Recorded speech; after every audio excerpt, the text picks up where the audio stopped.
I would say that I lead cultural transformation in workplaces and in the broader community. So I do a number of different things. I work for a corporation.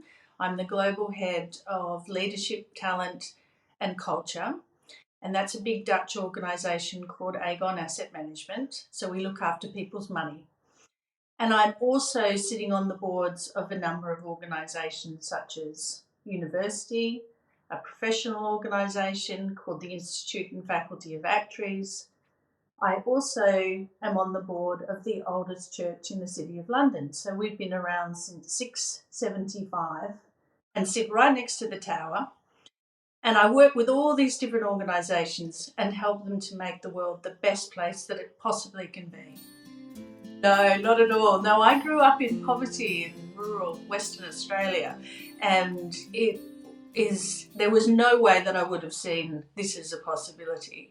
In full credit to our mother, she's single mother of 4 kids growing up in the bush, and she helps us to see the world from beyond what we had where we were. But I still could never have envisaged that this was even a possibility. But the backdrop that was created for me allowed that passion to come forward once I had that education and training, and all the amazing people, particularly where I did my PhD at Monash University, helping to create that backdrop and make all those things happen. One of the big things is helping people to see the art of the possible. So I think I do that nearly every day.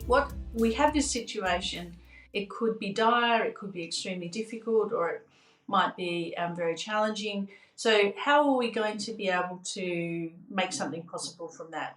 How can we connect people? And that is the brilliant thing about the situation and the work that I do, is connecting church leaders to artists, to politicians, to corporate leaders, to people who lead big institutions, and say, what's the power of everything that we know and all the connections that we have, and how can we affect change in the world?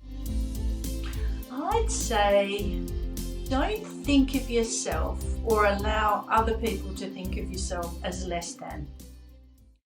Occupy your space. Take that space.